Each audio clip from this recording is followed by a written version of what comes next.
This video might get me doxxed. Please, please do not send me threats over my mortality, nor any slurs in my DMs, please and thank you. I will be presenting everything factually and as non-biased as I can initially, and then later in the video I'll be giving my thoughts at the end, okay? You have to watch the whole thing before commenting. I swear on my mom. Anyways, now that that's done, yes, the two tragic characters of Mondstadt. The brothers or the lovers? Their names? Why, of course, Kaeya McGee. No, sorry. What even is his last name? Oh, Kaeya and Diluc Ravengard. I mean, Diluc Ragnarvalder. I mean, Sean. Diluc and Kaeya are adopted brothers, but they are also lovers? What is going on here on this day? These two characters are beloved across the fandom for either being badass, hot, or just weirdly proportioned. But this duo has also been a subject of a fandom war so bloody, so brutal, that it is becoming generational at this point. I mean, seriously, guys, the game has been out for like 4 years now, and everyone is still fighting about these two? Relax. Why is that? What is the problem? Will the fighting ever cease? And will I get doxxed for making this video? All these questions and more will be explored. I don't know if they'll be answered, honestly. But I'm hoping the answer to the last question is no, by the way. I won't be. Please be nice. The act of shipping is something I talk a lot about on this channel, okay? I love shipping, all right? It's a fun pastime and a great way to interact with media and the characters within it. If you don't know, shipping is the fandom term for when you see characters in a piece of fiction and think, aw, they would be really cute together, romantically speaking. I argue it is a great way to help develop media literacy skills, for you have to dig deeper into a set of characters. You have to read in between the lines to better understand a character to the point where you can surmise a possible romantic relationship with another character, how they would interact and how they would get along. Now that right there is for sure a skill in understanding characters and writing in general. Beautiful artworks get created to depict these pairings. Beautiful literature is written to explore the characters even deeper, and discussions are had to explore the what-ifs in a piece of work. Though, with every good thing, there is always a twisted underbelly that exists. Sometimes it isn't all art and laughs. Sometimes it's arguments over interpretations, threats over depictions, and wildly inappropriate discussions with people too young to be online. Honestly, it's the internet, okay? Welcome to it. Cue the Bo Burnham song.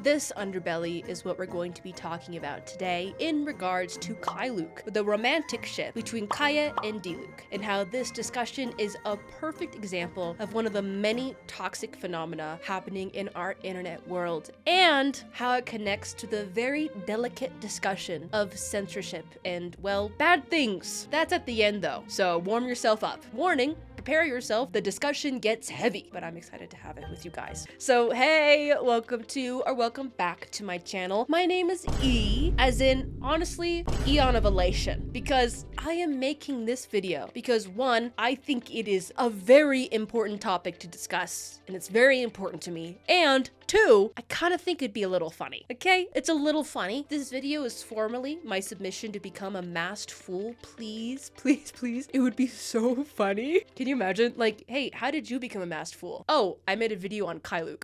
Bro, Sampa would definitely dab me up after this, I swear to God. I think I'm going to start a tradition of ending every single year off with a bang, okay? Do not go softly into that dark night. Last year, the last video was a video about bandwagon hate online, which a lot of people got angry about. My take wasn't actually that radical. In retrospect, wasn't that crazy, guys. So honestly, for the bit, gotta do it again this year. And that's what this video is. Doing it for the bit. Will my Twitter mentions be ransacked like last year over my lukewarm take? No, because my Twitter will not be active. I'll probably be deleting it by the time this video goes out because I hate Elon Musk.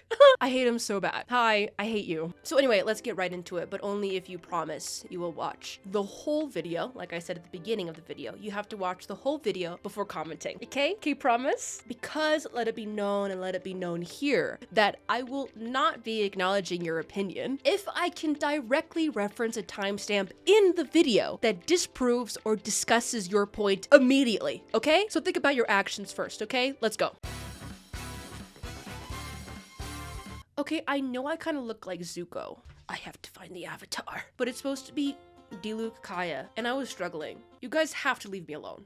So if you are not familiar with the gravity of the situation of today's video, you might be able to glean how distressing this conversation can get by the way my butt cheeks are clenched right now. I know you can't see them, but I'm sure you can feel them. The Kaeluc pros versus anti debate has been happening since the characters were introduced, to be honest. And I have seen with my own eyes people losing friendships over differing opinions with this ship. I've seen actual threats and attacks on people's character and morality from both sides of the aisle, and have heard pretty distressing stories where Kaeluc was at the scene of the crime, as it always is somehow. Now, in all my years of living in fandom circles online, I have got to say, I don't think I have ever seen this level of vitriol in regards to a ship in my life, okay? Granted, I did not experience the world war that was happening in the Voltron fandom firsthand, but from my personal experience on this earth, this Kaeluc is bad, okay? Like, me bringing up Kaeluc is a death sentence, girl. Can I get some F's in the chat for my sacrifice? Thank you for the Fs, for paying respects. Thank you. Jokes aside, it can get pretty feisty. So I hope we all watch this video with an open mind and can afford each other some kindness and maturity during this discussion. I really want to have a normal conversation, and I don't want people making up their minds without watching the whole thing. Like, can this please be a normal field trip? Can we please be normal? All right, enough with that, setting the scene. Diluc and Kaeya are both dudes from Mondstadt, period. The lore is that the Ragnavindir household was gifted with a young Kaeya on their front doorsteps one day. Diluc's father, Crepus, found the young Kaeya seemingly abandoned, so he took the little lad in. The Ragnavindir household is like the richest in Mondstadt, so they could afford another little lad, okay? Diluc and Kaeya swiftly got along and were raised by Crepus and had a great childhood. In the webtoon, Kaeya mentions several times how he and Diluc were like brothers. Diluc became a prodigy in the Knights of Favonius, becoming a captain at like a super young age, and Kaeya joined him. They were as thick as thieves. Crepus seemed to have loved both of them as like his kids, one could argue. Then, one fateful day, Crepus #died. Big time, alright? This is a canon event, okay? And this is when everything fell to shit, okay? The illusion of this lovely life was shattered. Crepus popped his pussy a little too hard with the delusion, and then Diluc had to put him out of his misery. And Kaeya saw this and deep down felt a little relieved, because now he feels like he didn't have to choose between his new family and his homeland. For it was that night when Crepus died, because bro couldn't even let the body cool first, where Kaeya confessed to Diluc how he is originally from Khaenri'ah, the civilization that was wiped out like 500 years ago, and how his real dad tasked him with being a spy to bring modern day civilization to its knees to avenge the fall of his entire people. Heavy. Timing, Kaeya? Need to work on it, girl. Diluc saw this as a complete betrayal and as a form of indifference over Crepus's death, I guess, okay? They got into a huge fight, and Kaeya got his vision during it. It was all very dramatic, okay? Very drama. The two are no longer on speaking terms. Kaeya never visits anymore, and when the two do talk, that shit is awkward, okay? And very uncomfortable. Diluc hates the Knights of Favonius, resents Kaeya, and Kaeya probably reciprocates, but misses his best friend, brother, man, dude thing, whatever, okay? The tea's honestly piping. Like, that's juicy. That's a juicy backstory. Now, some people see all of this drama and in turn see the potential for romance. I mean, I kind of get it. Two guys with a past tragically splintered by outside forces that they themselves can't control. The feelings of anger, betrayal, resentment, and sadness stopping them from acknowledging the feelings they have for each other. Objectively, girl, that's good. That's an amazing trope, okay?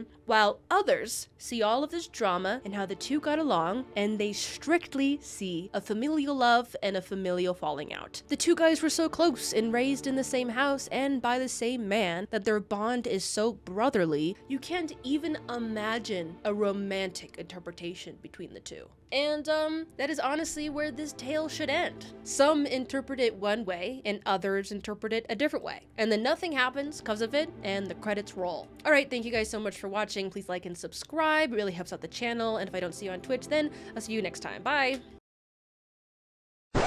But that isn't how this goes down. The difference in opinions, and honestly, sometimes cultural opinions, is probably one of the biggest, if not the biggest, points of contention in this fandom. And it certainly doesn't help that this ship is one of the most popular ships in the entire fandom. According to Reddit user Jill Dior, Kaeluc placed 8th out of all ships written about in the Genshin Impact fandom within the first 3 months of 2024. A user on Bilibili named Greenspace collected data for all of the most popular Genshin Impact ships of all time in the Chinese community. Chinese ships are usually called couplings. If you want to learn more on the distinction, here is my history of shipping video. Definitely go watch that, okay? In Greenspace's research, Kaeluc ranked 2nd out of a total of 60 ships, but it was specifically Lukai. Yes, there is a distinction. Again, watch my history of shipping video to figure out why the order of names in a ship name matter. Also, quick note, I am saying Kaeluc throughout the video only because I'm used to that name. I'm not using it in a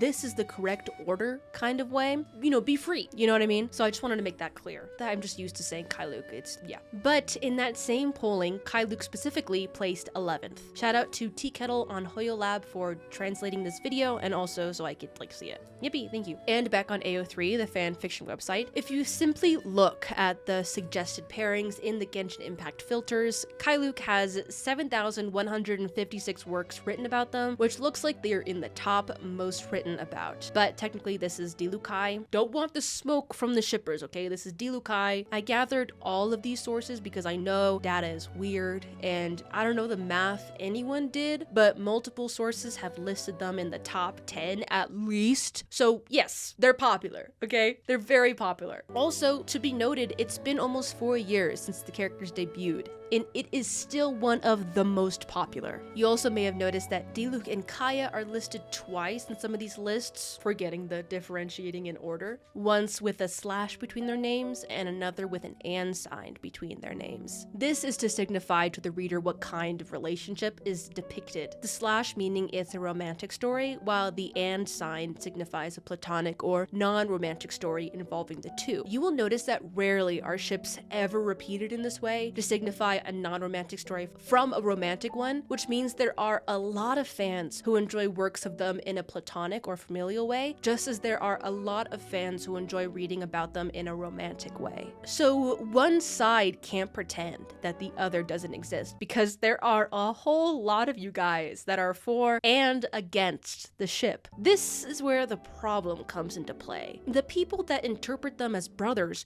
do not like the people who interpret them as not brothers, who could have a romantic relationship going on, and vice versa, okay? Y'all hate each other to the bone, to be honest, okay? If you simply look up Kaeluc online, you will find plenty of discussion posts over how they aren't really brothers, or they 100% are adopted brothers and it is morally wrong to think otherwise. It is rampant, okay? It would be a bit silly of me to tell you, hey guys, it's volatile. Source, trust me. So instead, I am just going to show you examples. So trigger warning for harsh language, threats, and internet stuff. Sometimes it happens, okay? Roll the montage.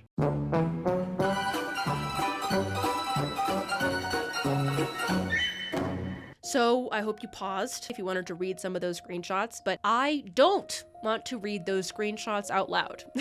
So as you can tell, the war is warring, all right? From my experience online, it was a lot more severe. I would say like a year ago, like the height of the for and against the ship war was like 2021 to 2023. You know, that's just kind of how I'm gauging the temperature of the internet. That's how I think it is. So I do feel like making this video now is safer than back then.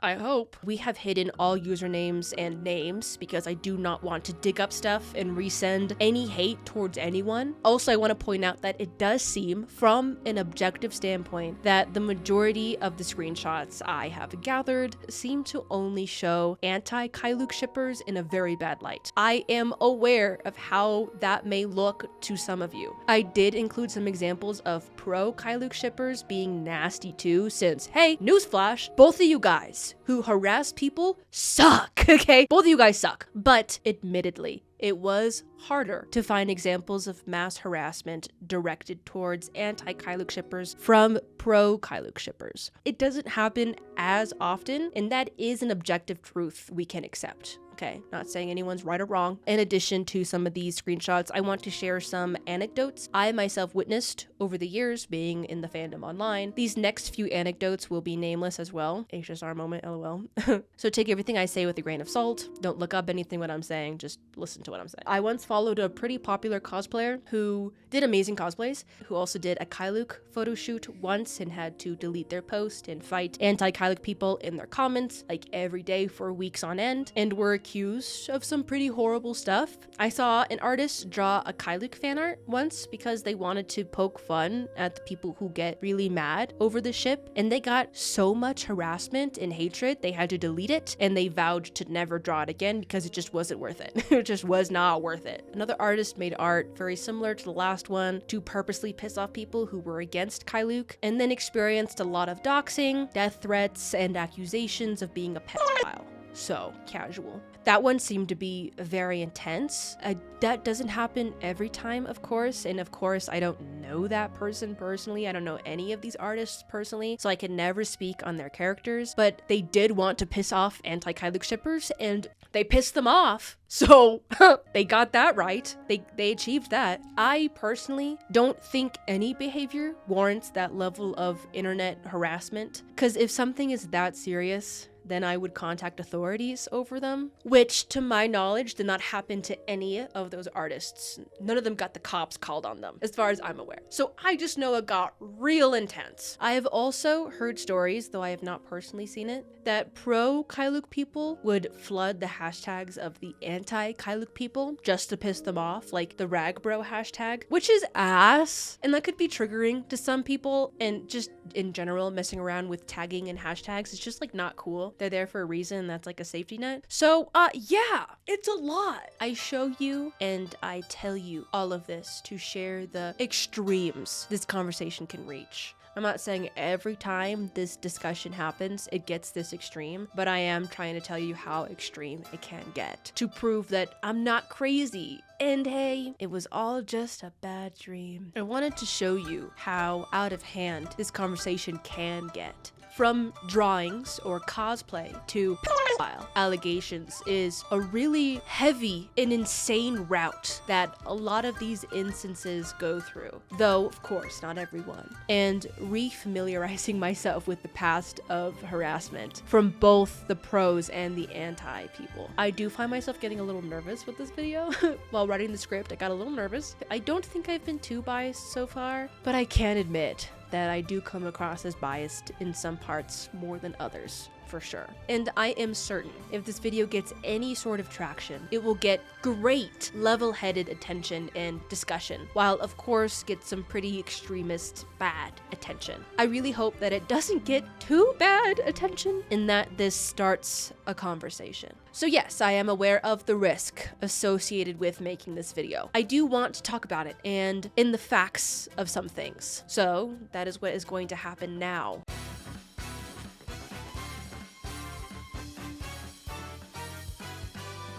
Now, if you are familiar with me and the channel, hi, I love you. You know I make videos on queer coding, or the subtext stories employ in order to subtly showcase a queer relationship without outright saying it or showing it, either due to fear of censorship or extreme homophobia, or violence in some cases. I highly recommend watching those videos if you'd like. Link to the playlist is here. It's like one of my favorite things to talk about. Anyways, you may have also noticed that not once in the entire series did I ever bring up Kaeluc. in any of the ships or characters that I talked about. The honest truth is not that there is no evidence for it. The honest truth over why I never talked about it was that I was nervous. As you saw in earlier examples, it's rough out here. I had seen how volatile this conversation can get. I personally have experienced the honestly unfair opinions about me or my content over less egregious stuff that I've talked about, so I never thought that I would be afforded any kind of understanding or leeway if I ever made a video about this topic in particular. I think the last time I brought up Kaeluc was for that tier list I made about Genshin's controversies, and when I mentioned it, all I said was, hey,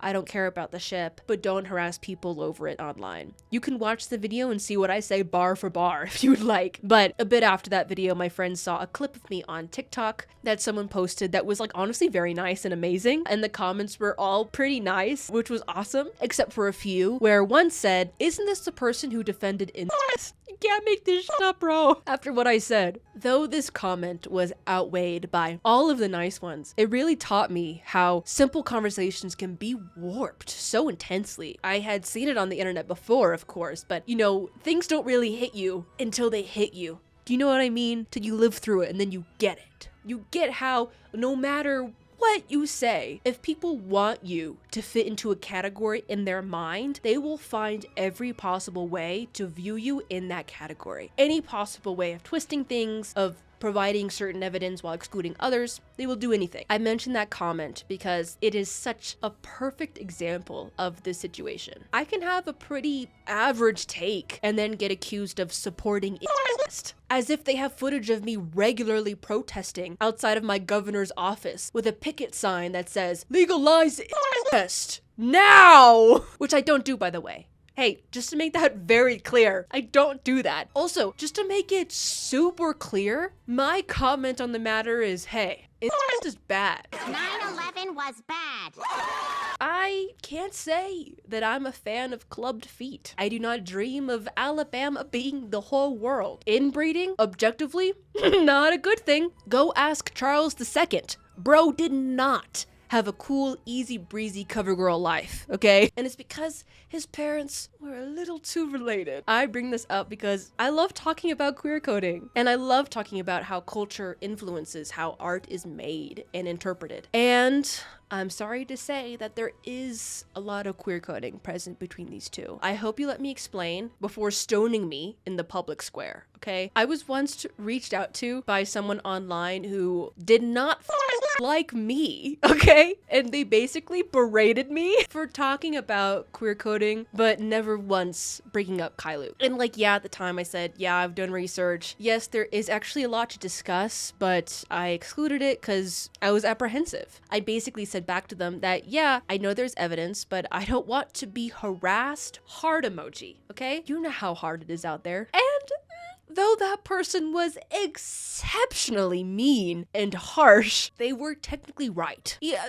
I could see why they had ire. I could see why they wanted to pick a bone with me. I can't really talk about the importance of queer coding in the game, but only when I'm comfortable with it, or only when I agree with it. And due to all of the cultural influence on queer coding for these two that stems from China, it would honestly be very ignorant of me to be rude or gross about it. So, all that being said, the facts are that in the original Chinese text of the game, the two are referred to as sworn brothers. That is a fact. Period. Point blank. Look, am I a linguistic master? Nope. I will not pretend to come across as someone who knows what they are talking about when it comes to the original Chinese text of the game and from the webtoon. So instead, I will direct your attention to this HoYoLab discussion post, written by a native Chinese speaker and translated to the English audience by another. I have seen several references backing up what they say here, so I'm not taking a HoYoLab post as gospel, but they lay it out in a very easy to understand way, and I really want to hand it to them. This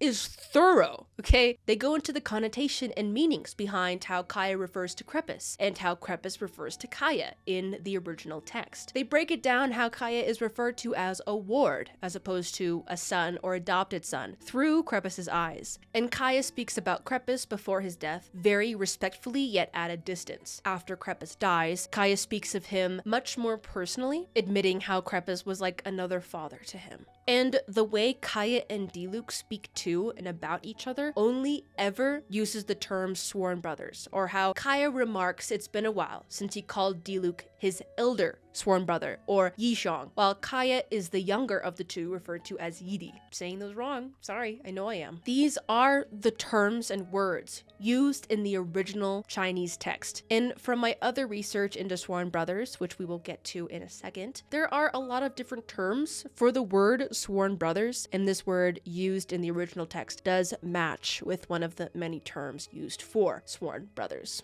So this poster also continues to say how Kaeya eventually refers to Crepus as another father to him, but never uses the words adopted brother in regards to Diluc, only ever using the terms associated with sworn brothers. I have linked the post below since there is a lot of evidence and explaining the exact wording used, the connotations of which, and so on and so forth. I can only do so well in my explanation with the level of understanding the language, which is a fat 0, so I highly recommend reading without bias, as there is a lot that I could never do justice. I think it's super interesting, honestly. So sure, they are shown and understood to be sworn brothers in the original Chinese text. But what does sworn brothers even mean? Well, here's where the history comes in. You know I love history, hi! So I always love a historical understanding of things, and I love doing this kind of research. So huge shout out to all of the articles listed below, as well as Cool History Bros' video on sworn brotherhood to gay marriage. Crazy title, by the way. Sick as heck video, so highly recommend, shout out to you guys. So,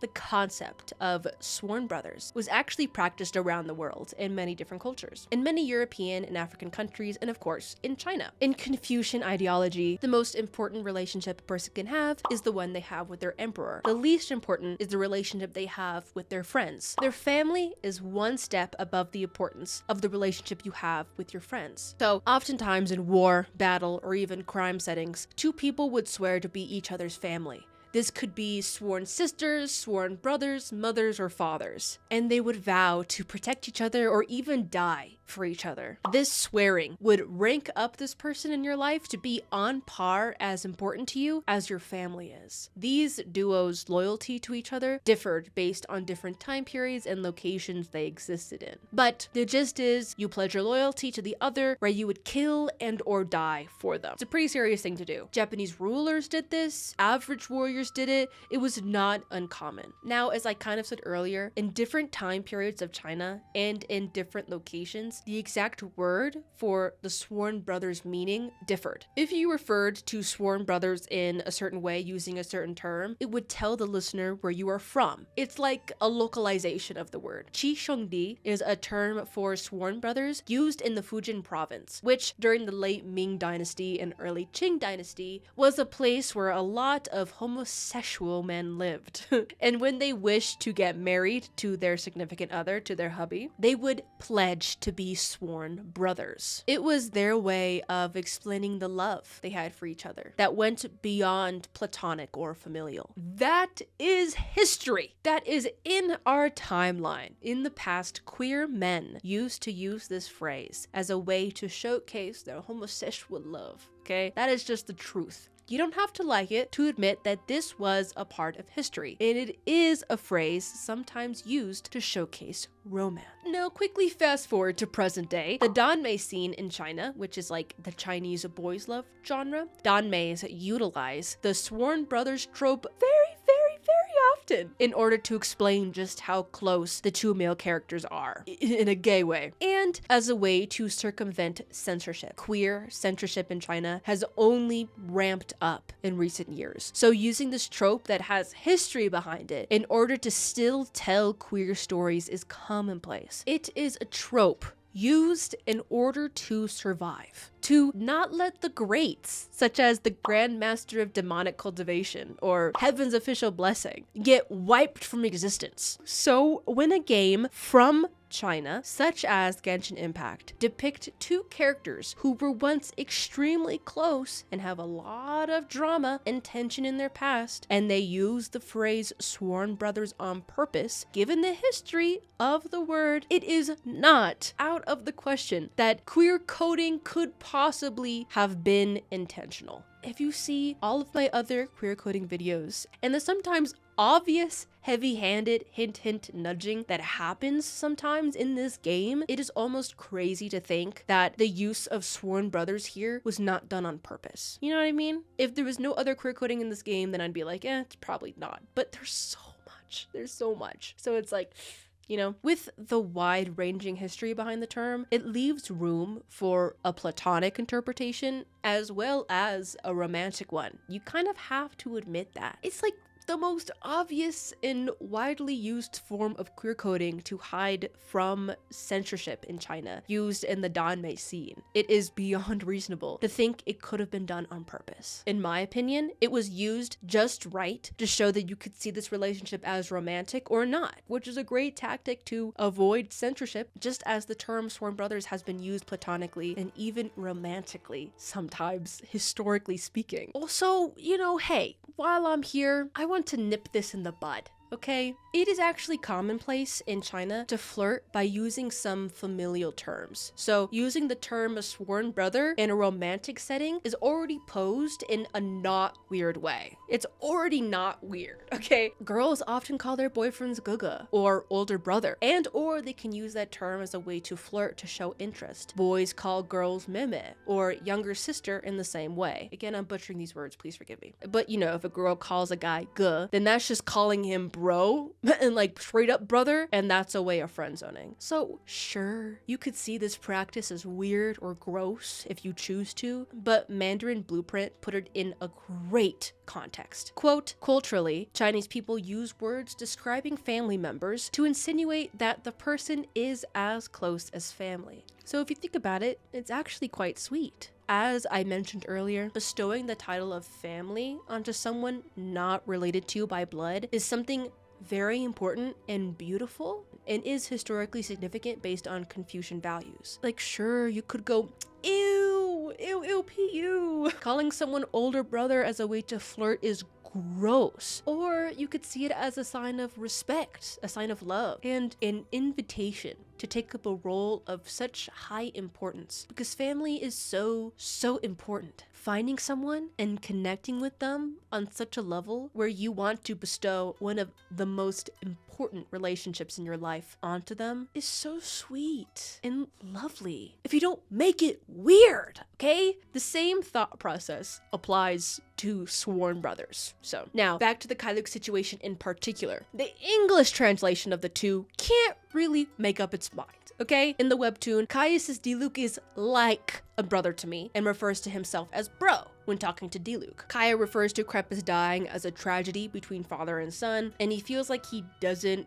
belong in that equation, while also understandably viewing Crepus as a father figure. The fact at the end of the day is no, they are not blood related. Yes, the English translation differs. Yes, there is a history behind the specific term used in the original text, but I personally, honestly, and truthfully think that you can see it however you want to. The original text could very well be a treasure trove of prime time queer coding that you could take as seeing them safe to ship. You could take the other historical meaning behind sworn brothers and see them as family and as adopted brothers. You are allowed to view them as you would like. But what I have told you today are the facts, okay? The best part about shipping is interpreting the characters and whether or not you vibe with the ship, right? It's the act of reading in between the lines. It's finding fun nuance. Having those thoughts of, well, Beidou and Kokumi never met in the game, but based on my interpretation of the characters, I think it would be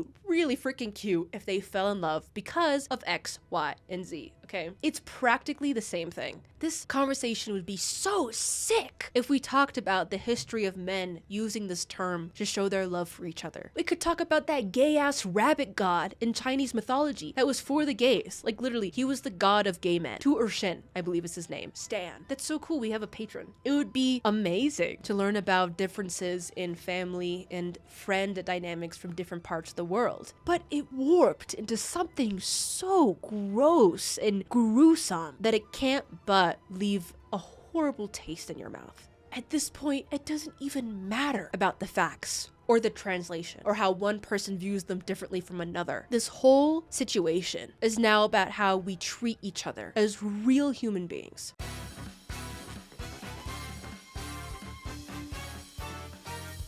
I feel like this discussion is a great, if not the epitome of the bandwagon hate harassment effect that is happening in online spaces. Nowadays, it seems more rampant than ever. Taking fictional stuff a little too seriously. Always trying to seem like a good person that you forget what a real problem is. Mass harassing and doxing and sending threats and pedophile accusations. It is insane, and it happens over every little thing. And the discussion for this today is that mindset over Kaeluc and the Genshin Impact fandom. Look, people shipping or not shipping these two guys is not a real problem. I can assure you that, okay? You know what's a real problem? Working so you can put food on the table? To take care of your sick loved ones? That's a real problem. Trying to get into the college you want to get into? That's a real problem. And there are 10 times worse problems than that. Also, I have seen this childhood friends, almost sibling-like relationship in media before that turned romantic like plenty of times. But I have never seen this level of vitriol in its wake, ever. Because I really think it became a hive mind, groupthink way of viewing Kaeluc. That it's gotten to the point that if you ship them, you are a bad person. Point blank. It has evolved to something so extreme. But here are some examples of this trope in popular media. Kaeluc, it's giving very much Edward and Winry and Full Metal Alchemist Brotherhood. Goated show, by the way, top 10. Also Scar, Wood. Anyways, these two are essentially raised together, and they go from childhood friends to falling in love. They're so sweet, gives me a toothache, okay? Kaeluc is giving those two characters from that one Netflix show, The Umbrella Academy, I think. I've never finished it or watched it, really. Those two, they're like adopted together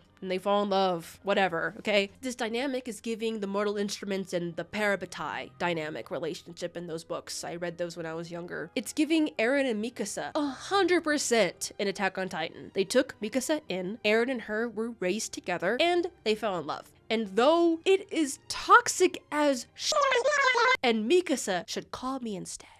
I can assure you that it is a toxic relationship because Eren is off his damn rocker and he's a dickhead. And not that they were raised together. That's not the reason why. There's plenty of other problems there, but that's not really one of them. It's just kind of like mind-boggling to see it get so extreme in this particular case with Kaeluc. Like, hey, are we talking about and glorifying Game of Thrones and those two blood siblings going at it on screen? Bro, now that's insane. That is freaky deeks. And they're also posed as villains, I think. So that relationship isn't glorified. They're not like, hey, you know, try this today with your brother. You know, they're not really doing that in the show. It's pretty much showed as like a, you know, Charles II type beat. I play Love in Deep Space, and hey, please sponsor me. Hi, I'm gonna promote the hell out of this game. I'd get on the mic and I'd start growling like it's so serious. But anyways, essentially it is an otome dating game with hot men. Hey, what's not to love?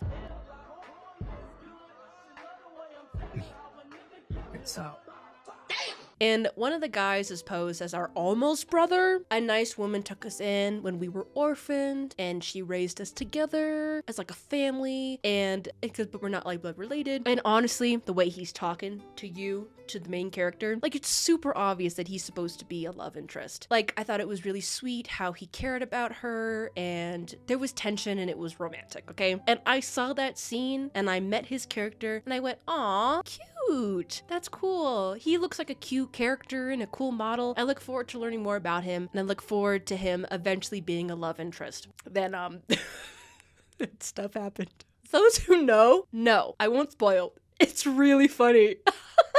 It was only until later when I saw a meme about those two characters online that I go, oh, I guess that relationship could totally be seen as incestuous. Yeah, I guess so. But my brain never went there. In that scene, I never went weird. I was just like, oh, cute. And my brain would have never even gone there if I hadn't seen online discourse over it. If I hadn't seen someone make fun of it, I wouldn't have put two and two together like that, honestly, because I didn't give a. And also, on my earlier point about how Chinese people often use these familial terms to flirt or whatnot. Are we gonna sit here and pretend the West doesn't do that too? Sure, we don't flirt by calling people older brother, but we do call our significant other baby. If you think too hard about it, yeah, that's weird, okay? But I assure you, when a wife calls her husband baby, she isn't thinking about a literal toddler, you weirdo, okay? Culturally, in that context, she's calling him that romantically. It's the same thing with these terms in other cultures. Also, hey, have you heard of a hey mama's lesbian? I assure you, a queer woman is not calling the girl she is hitting on mom as a way to be weird, but saying hey mamas is flirty. That's a flirty thing to say. And that's queer culture, girl. What are you gonna do? Hate queer people? Some of y'all do. With how some of you guys act online, some of y'all hate queer people. Also, hey, elephant in the room, we refer to older hot women in fandom as mommy all the time. Have you ever called a character or an actor a DILF or a MILF before? Hey, you might be the problem. Hey, because if you're up in arms over Kaeluc, but then turn around and call Yaimiko a MILF, a mother I'd like to F, then you are a hypocrite. Sorry, how are you okay with that, but not okay with the other? It's like the same level of weird. And you know, hey, people use the words mommy and daddy in weird ways. Okay, I hated saying that. I am personally very uncomfortable by those words. And I did not like saying that just now. And I would never use those words in a romantic setting. But also, I am not going to call people who do weird supporting weirdos. I have to pay my bills. Do you know the cost of living these days? And it's gonna get worse. You know what I tell them? Hey, don't call me that. You know, done. And if they keep doing it, this has never happened to me before. Me acting like this has happened before. No one's ever called me this before. But if they ever did keep doing it, block, report, you know, like bye. I don't want you in my life. And also I see a lot of times when people are fighting online for what they believe to be morally good, they start to say some really prejudiced things. So like when someone like me says, well, the concept of sworn brothers has a history of being used in romantic queer settings in China, someone might say, well, then Chinese culture is disgusting, or that they're all nasty and gross. Like, whoa, son. Whoa, I thought you were trying to be a good person right now. I am sure 100% that in the fight for morality, you don't want to be a racist, do you? I need some of y'all to hear this right now. I think that some of you guys think that because you are liberal or progressive, then you are immune to being racist, that you are immune to being a bad person. You can think all the right things. You can think gay rights, equal pay, racial equality, all you want, but it's your actions that define you. Those are what make you a good person. And if your actions are deciding to bully some person off the internet in mass hate campaigns because they ship two fictional dudes, then hey, you're a bad person. Straight up. It doesn't even matter about the ship anymore. To be honest, hey, didn't know if you knew this, but I couldn't give a shit about Kaeluc. I couldn't give a shit about this ship at all. I'm a Dilucent truther. Dilucent Nation, rise up. That's a good ship. It's just, I like their dynamic. Do I think there's any queer coding in those two? No, I don't. I just think it's cute. Also, Kaeya should be with me. Okay? I couldn't give a shit if this ship lived or died. But what I do care about is people in fandom contorting and twisting stupid stuff like this in order to harass, bully, and hurt others. No matter how morally justified you feel, whether you think they aren't brothers or they are brothers, nothing is worth doing in saying the horrible things some of you have said. What I do care about is the policing of queer people and queer identities used so that these queer people can survive. The truth of the matter is, sworn brothers, sworn sisters, it's a concept used in some circles to survive, to hide from bigotry and censorship. Queer stories cannot outright exist in China, so they use sworn brothers as a way to still tell these stories and to survive. Sure, we may not like the possible connotation of it, but being queer means sometimes you gotta do what you gotta do in order to be able to live without fear. In the West, we use the term roommates in order to avoid hatred. It makes sense that there are other incognito mode-like terms that we are unfamiliar with that exist around the world. I don't give a shit if you want to go by the English translation and you see them as adopted. And I don't give a shit if you see them as something more. I could not care. Just don't be a dickhead. Some of you are acting as if saying shipping or not shipping Kaeluc is as bad as killing a man.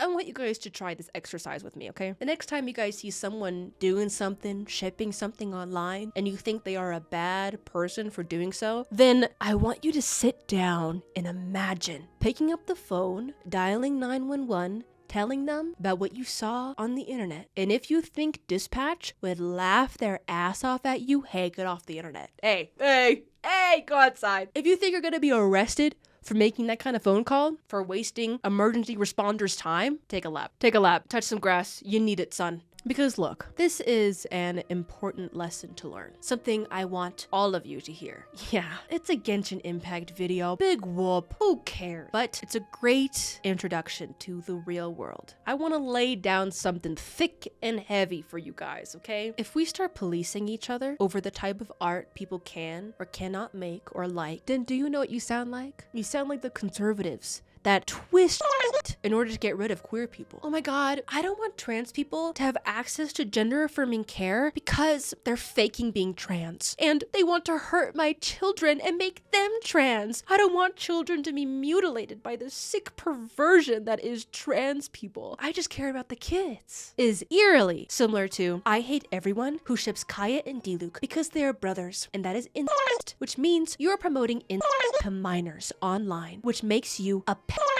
I just care about the kids. Same with transphobes. When the hell did children ever get into this conversation? Stop using children as a way to justify your own ideals of morality or objectives. Why are you using the same tactics that transphobes are using? My other video about the death of media literacy goes into this some more too, but I really want to make this argument clear. I want to make it so clear. Be careful. Sometimes you aren't being progressive. Sometimes you are reiterating the same talking points used for decades in order to get rid of the very community you claim to love. The same exact talking points to perpetuate purity culture, to enforce censorship. Queer people better think twice before bullying a person off the internet for a queer fictional ship. Think twice about the talking points you're using. Remember who the real enemy is, because I can assure you, your enemy is not Kaeluc Lovers 667 on Twitter, okay? This shit is not a fairy tale. There is a reason why dictatorships go after art first, censoring it in order to have a stronger hold on their people. You know what dictatorships do? Do you know how it starts? Dictatorships start to censor art in the spirit of morality. It is morally wrong to make art of this, so boom, jail. You can't make art of that anymore. And then slowly but surely, no art is made without pre-screening by the government. It doesn't matter what you make. Slowly but surely, books are banned, burned. That's where it starts. So if you are helping the oppressors by bullying and censoring your fellow queers, your fellow nerds online with your ideals of what is morally good and morally bad based on your Western lens, then you gotta think real long and real hard about what that'll help lead to. Listen to me, there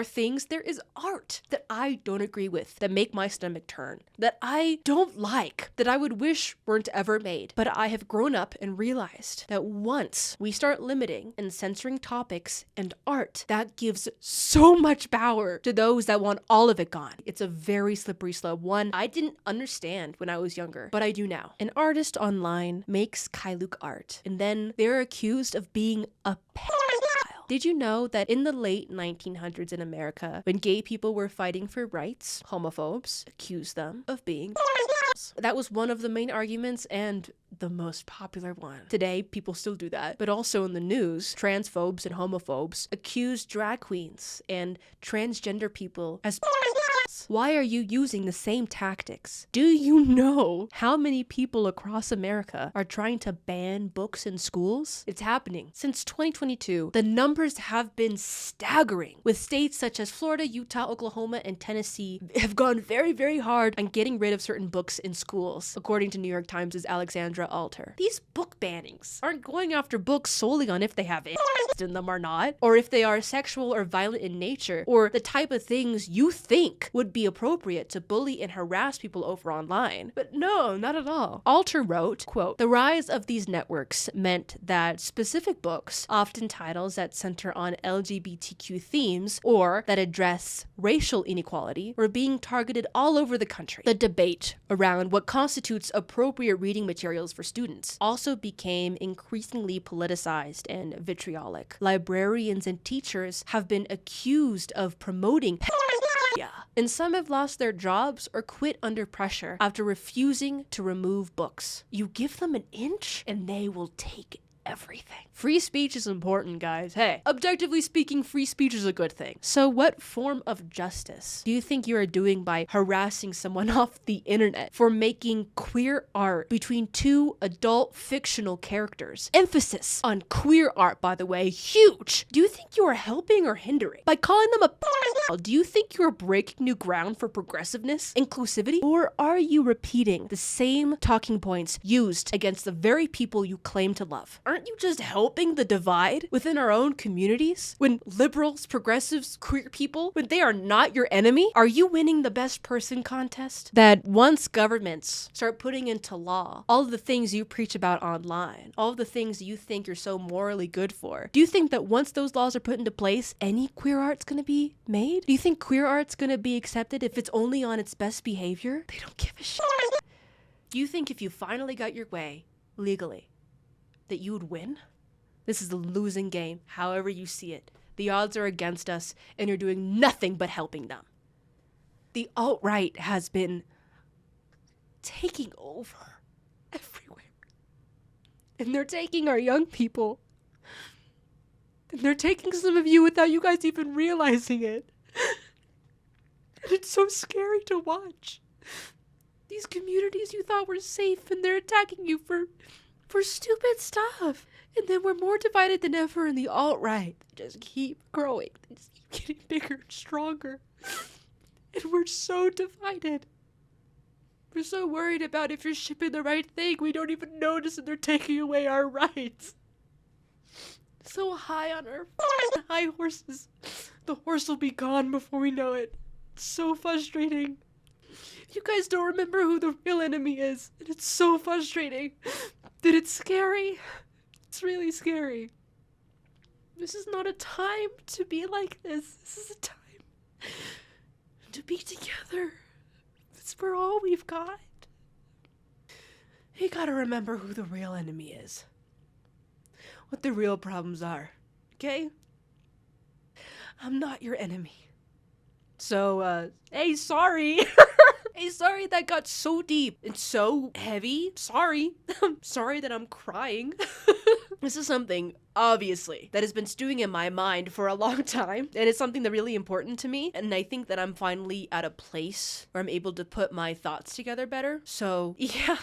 I'm aware that this video's title is something to do with stupid fictional ship and some stupid fandom. Yes. And I'm sitting here at the end crying. Like, I'm aware of how crazy that looks. I know. I know how connecting such a serious issue to internet stupidity is quite unserious thing to do, honestly. But I find that it is my way of connecting larger messages that I want to share with you all in my own nerdy way. So I didn't expect to get so emotional at the end. I'm one of those people that when I get so angry, I start crying. But I really hope that maybe even like a few of you might change your mind on some things after watching this. Hey, if you liked the video, please like it.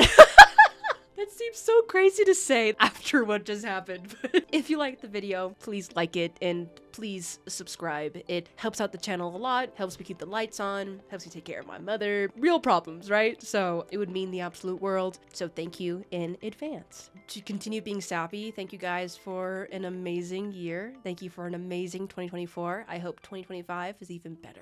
I hope you at home, I hope you had an amazing year, personally, and happy holidays to all who celebrate. I've got some Christmas cheer, actually.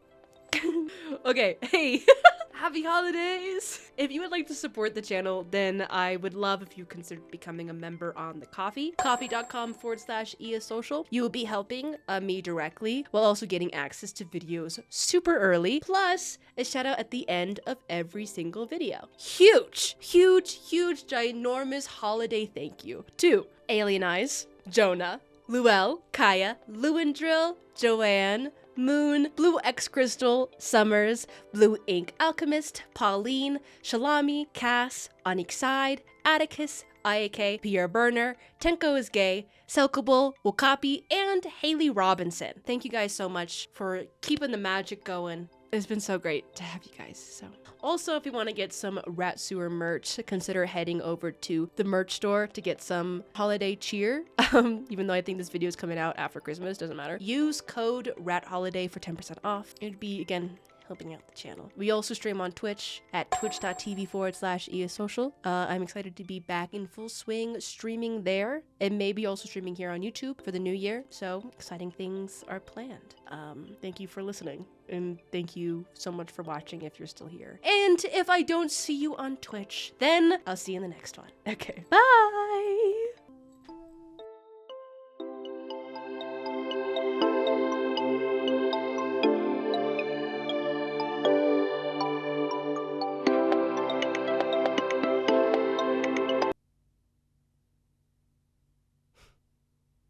We live in a society, huh? Also, everybody say hi to Alhaitham. The queer flag is wrapped around him. Like an emergency blanket. Or like a cape, if you will. I just thought he looked a little cold. So, I covered him with his people. The queers.